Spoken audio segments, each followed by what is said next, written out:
Ukraine के हर घातक हमले का जवाब रूस की सेना बारूद से दे रही है। और रूस के रक्षा मंत्रालय का ये दावा है कि पिछले 12 घंटों में उसने यूक्रेन के सैन्य ठिकानों पर ताबड़तोड़ हमले किए, जिसमें 600 से ज्यादा यूक्रेन के सैनिकों की मौत हुई है। यूक्रेन पर किए इस हमले को रूस बदले की कार्रवाई बता रहा है।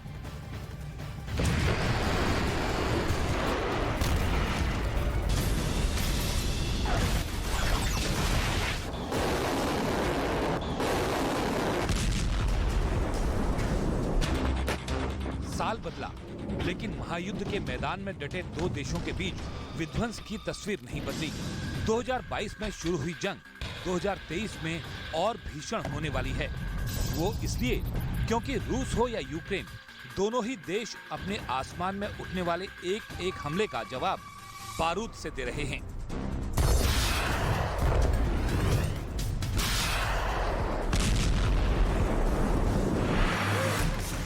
1 जनवरी को यूक्रेन ने दावा किया था कि उसने नए साल की शुरुआत रूस के सैन्य ठिकाने को तबाह करके की है और बारूदी संहार में रूस के 400 सैनिकों को ढेर कर दिया है। तो अब उस संहार का रूस की सेना ने बदला लेने का दावा किया है। रूस के रक्षा मंत्रालय का कहना है कि रूस की सेना ने यूक्रेन के सैन्य ठिकाने पर हमला किया, जिसमें यूक्रेन के 600 सैनिक मारे गए हैं। 11वें महीने में तबाही, बर्बादी और हर विघात का बदला दोनों देशों की प्राथमिकता बन चुका है। खैरसोन से लेकर खार्किव तक रूस की सेना अपने बारूद से हर जमीन को तर कर देना चाहती है, जिसके लिए वो अपने घातक हथियार को इस्तेमाल कर रही है। В ответ на преступный удар киевского режима в первые минуты января 2023 года по пункту временной дислокации российских военнослужащих в населенном пункте Макеевка Донецкой Народной Республики командованием объединенной группировки российских войск реализована операция «Возмездие». В течение прошедших суток российскими средствами разведки были вскрыты и достоверно подтверждены по нескольким независимым каналам. पुतिन की पलटन बदला लेने में कतई देर नहीं कर रही। ये हम नहीं, इन 10 महीनों का इतिहास बता रहा है।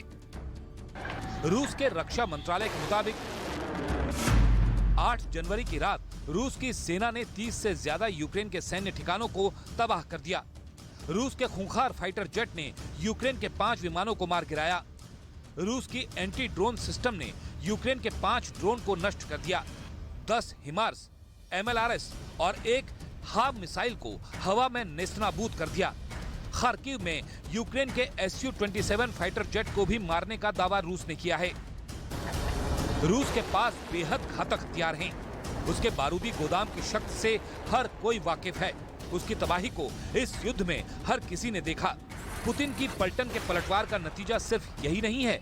पश्चिमी मीडिया में दावा किया जा रहा है कि संघर्ष विराम के खत्म होते ही रूस के घातक हमले शुरू हो गए।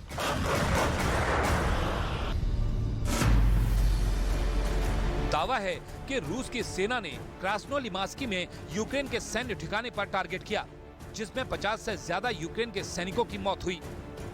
रूस के इस बदले को कुछ घंटे ही बीते थे कि यूक्रेन की सेना ने रूस के खिलाफ फिर से चढ़ाई करना शुरू कर दिया। यूनाइटेड स्टेट्स स्ट्रेटेजिक कमांड का दावा है कि यूक्रेन की सेना ने नए भर्ती हुए रूस के सैन्य ठिकानों को निशाने पर लिया।